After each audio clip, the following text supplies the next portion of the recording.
my viewers, and welcome back to my channel. Welcome to another enlightening journey through the depths of TikTok, where knowledge reigns supreme and societal norms are put under the microscope. Now today we take a look into a fascinating revelation unearthed by a palm color lady who, engrossed in the pages of her book, stumbles upon a profound insight. In this captivating video, she unveils the origins of our ingrained 3 meals a day routine, tracing it back to the marquee honors of colonialism and WS. Prepare to have your perceptions challenged and your mind expanded as we explore how European colonizers imposed their cultural hegemony, reshaping not just diets, but entire ways of life. And fear not, for always, I stand ready to distill the essence of TikTok wisdom, ensuring that you stay informed without ever needing to scroll through endless feeds yourself. So let's embark on this illuminating voyage together and find out if this is true or not.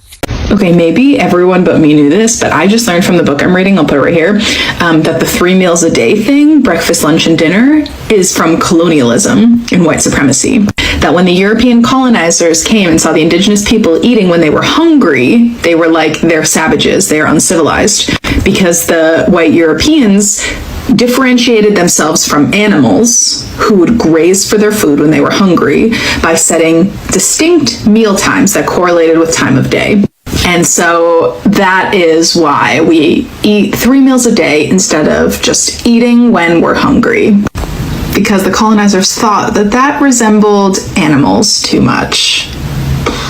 They were hungry. Yep, trust me, we know to only eat when the sun is right in the middle, because we understand the natural rhythm of things. The problem is certain people think they are civilized than the indigenous people, but we've been knowing to only eat once a day and to actually only eat not out of addiction, but when you feel the energy to recharge. That's when we eat. We've been knowing. So decolonize your mind.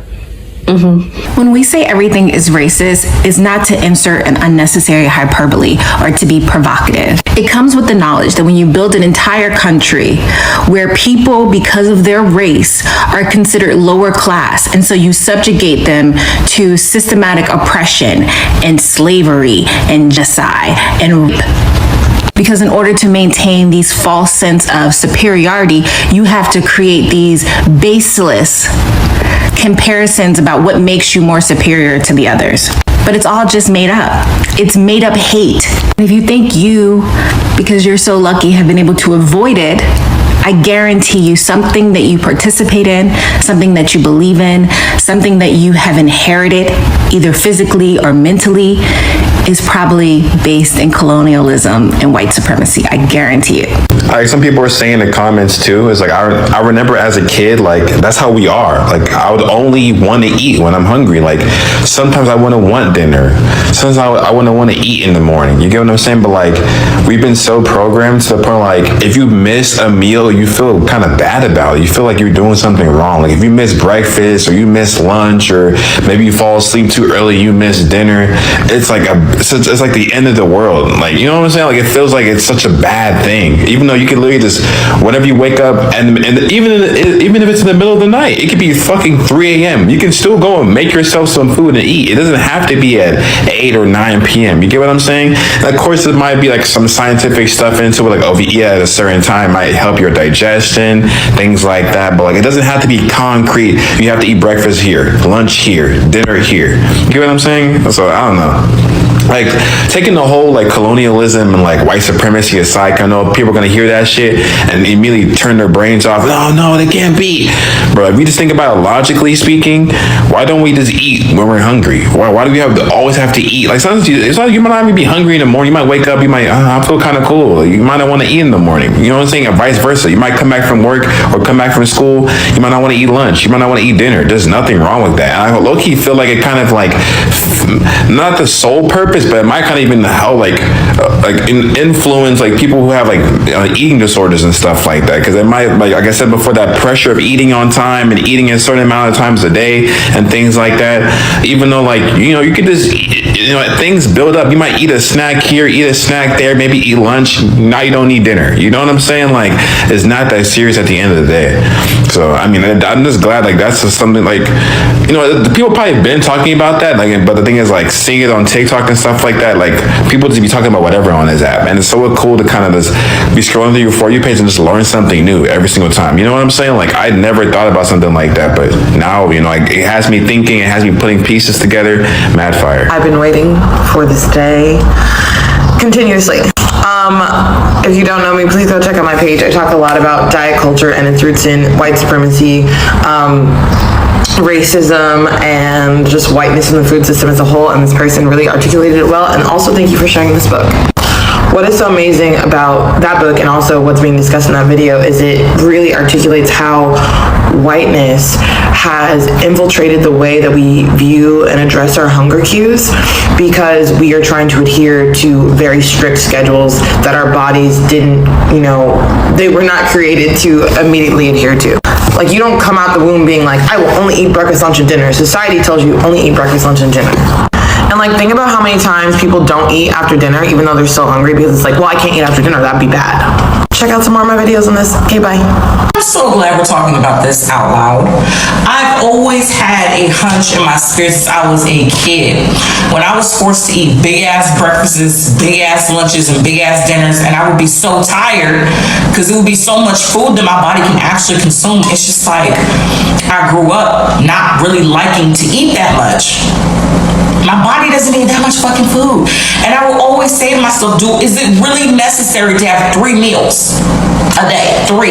It doesn't make any sense. And this runs rampant in the Black community. I'm sure it does in every other community as well. Like, I think my Hispanic people, y'all probably have went through this as well. When your parent gives you a plate of food, they expect you to eat all of it right then and there.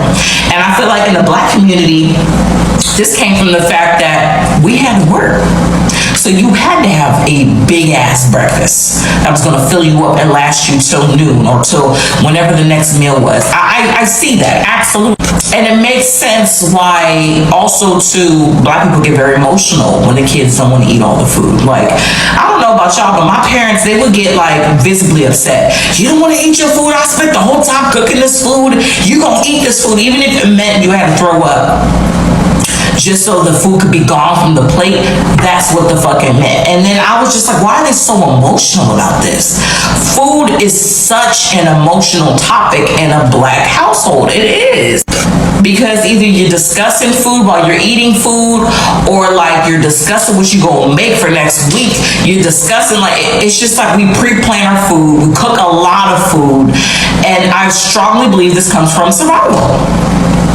Back in slavery, like this, because we never had this much access to unlimited food when we arrived in this country, and now we do. This whole 3 meals a day, we really are upholding this in the Black community, and it's not good. I used to get in trouble because I told my dad who was making the meals, Dad, I don't want to eat, it's too early. My stomach was not ready to receive food at fucking 8 o'clock in the morning, 9 o'clock in the morning, 10 o'clock in the morning. My stomach wasn't awakened yet, especially if you haven't had your first bowel movement of the day, or you haven't had like time to process anything. Like, why are you stuffing yourself with food? I don't know about y'all, but like smothered biscuits, sausages, eggs with cheese on it, and grits with bacon on the side, that's a lot of food. That's a lot of food, and you had to eat it. And then you had another 2 meals to go. That's a lot, and it's unnecessary. The industrialization also fucked up a lot of shit as well, because the 8-hour sleep schedule. I sleep longer than 8 hours. Some people need less than 8 hours. Some people don't go to sleep at night. It's so deep. Y'all know what I always say, origins always matter. And we're going to talk about the fact that colonialism didn't affect just the way we eat and the 3 square meals a day, but also that colonialism created so much damage to the agriculture of the places that they colonized that it still affects those economies and that agriculture to this day. Let's get started. Now, you know we can't talk about colonialism without including the British Empire. So in 1922, the British Empire went to Nigeria and created what was called the Institute of Agricultural Research, but they weren't doing no research. But that was its revamped, new and improved name. Its real name started in 1905, and it was called the British Cotton Growing Association. Like all colonial institutions, it's a tricky past. On one end, they did help push agricultural production and research, but on the other end, in the end that matters, it was colonialism, and they were exploiting the land and the people. And cotton wasn't just grown in the American South and in the Caribbean. Globally, colonizers actively encouraged and often forced the growth of plants to favor the colonizers' needs. Cotton was important not just for clothing civilians, but also for the production of uniforms for soldiers fighting in World War II. Empire definitely was a menace to society. They also went to India, where they colonized and tried to introduce American-style cotton plantations, and that failed miserably, but they ended up being able to harvest tea there. By doing this, they negatively impacted India's economy forever. They also impacted the trading systems, the farming techniques, the farming trading system, the farming products, everything, all of the above. They affected all that.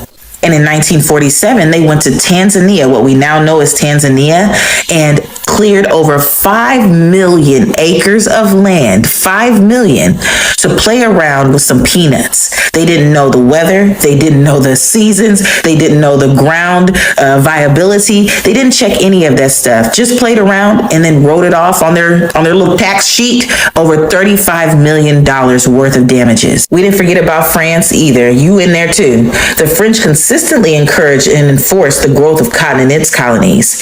The farmers resisted the imposition of the cash crop, which brought small and unstable profits. The French ultimately created an office and systemically forced the farmers to participate. Before colonialism, trade happened mostly within different branches of the tree. Healthy economies are based on exchange, not extraction, and that was the case in the region before colonialism. Many African empires built complex trade networks amongst themselves, and in the process, they also exchanged ideas, culture, and technology. In India, they replaced spices and fruits with mainly cash crops like cotton, wheat, and rice. In Nigeria, they did the same thing. Fields of vegetables were replaced with maize and yam. And today, the same extraction pattern continues. African countries still trade their raw materials and food to European nations, and in return, import mostly manufactured goods. And this is the perfect conclusion. All of this is still interwoven into the trade structures and the seams of the contemporary global economy. And this is why it's so important to talk about African. Now, this revelation regarding the origins of mealtime habits is both thought-provoking and paradigm-shifting. It draws attention to the deeply entrenched influence of colonialism and WS on even the most mundane aspects of daily life, such as when and how we eat. The book mentioned in the video likely provides historical evidence and analysis to support this claim, shedding light on how European colonizers viewed indigenous eating habits through the lens of their own cultural biases. By imposing a structured meal schedule, colonizers sought to assert dominance and differentiate themselves from the indigenous populations they encountered. Now, this act of cultural imposition not only served to reinforce colonial power dynamics, but also perpetuated the narrative of superiority and civilization versus savagery. The commentary underscores the importance of critically examining societal norms and questioning their origins. By highlighting the arbitrary nature of the 3 meals a day routine, it encourages us to think our relationship with food and consider alternative approaches. Now, the notion that people should eat whenever they feel hungry challenges the rigid constraints imposed by conventional meal schedules, emphasizing the significance of listening to our body's natural cues rather than adhering to arbitrary societal norms. In essence, this commentary prompts us to reflect on the broader implications of seemingly innocuous practices and encourages us to adopt a more conscious and liberated approach to eating. It invites us to consider the ways in which our cultural beliefs and habits are shaped by historical forces and encourages us to reclaim agency over our own dietary choices. Historically, many indigenous cultures around the world did not adhere to strict meal schedules like the 3 meals a day routine commonly practiced in Western societies. Instead, they often followed more flexible eating patterns, consuming food whenever they felt hungry or when it was available. Now, this approach to eating was closely aligned with the rhythms of nature and the availability of resources, rather than being dictated by societal norms. The imposition of structured meal times by European colonizers was not merely a matter of convenience or preference. It was a deliberate assertion of cultural superiority and control. By enforcing their own mealtime norms upon indigenous populations, colonizers sought to exert dominance and impose their way of life upon conquered territories. Now, this cultural imposition served to reinforce the narrative of European superiority and civilization, while simultaneously denigrating indigenous cultures as primitive and uncivilized. The book likely provides further evidence and analysis to support this interpretation, drawing upon historical accounts, anthropological research, and critical theory to illuminate the intersection of colonialism, WS, and dietary practices. Through meticulous examination of primary sources and scholarly discourse, it uncovers the underlying power dynamics at play in the establishment of modern eating habits. Now, the imposition of structured meal times by European colonizers was not just about asserting cultural dominance. It was also intricately tied to economic and political agendas. Colonial powers sought to reshape indigenous societies in their own image, including their dietary practices, as part of a broader project of colonization and exploitation.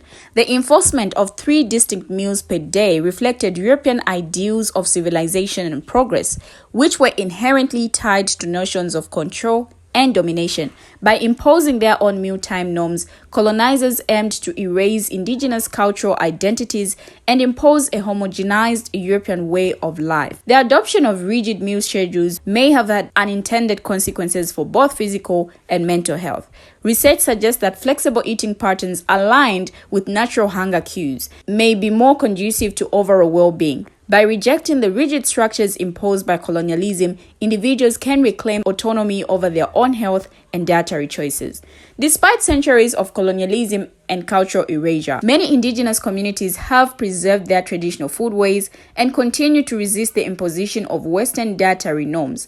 By reclaiming ancestral knowledge and embracing traditional foods, these communities are asserting their cultural resilience and challenging the legacy of colonialism. The intersection of colonialism, WS, and dietary practices extends beyond meal schedules to encompass issues of food sovereignty, access to nutritious food, and cultural appropriation. Recognizing these interconnected systems of operation is essential for understanding the broader implications of our food choices and advocating for social justice in the food system. The imposition of European mealtime norms during the era of colonial expansion had far-reaching consequences beyond the territories directly colonized by European powers.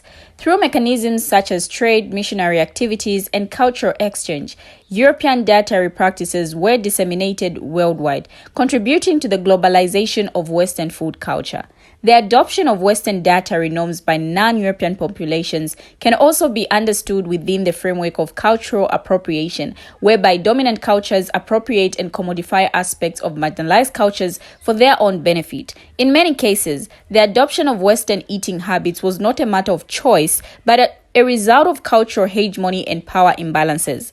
Despite the imposition of Western dietary norms, indigenous and marginalized communities have often found ways to resist and adapt to colonial pressures while maintaining their cultural identities.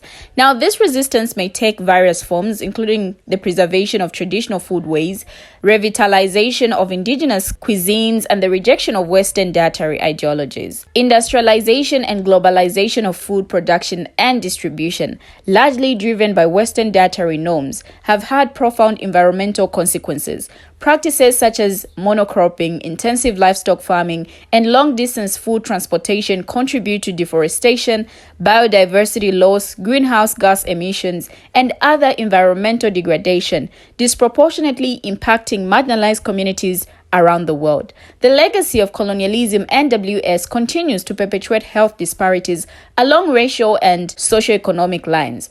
Access to nutritious food, healthcare services, and education about health eating is often unequally distributed, resulting in higher rates of diet-related diseases such as obesity, diabetes, and cardiovascular disease among marginalized populations. We have finally come to the end of the video. What do you think about this? Share your thoughts as well in the comment section. Thank you for watching and see you in my next video.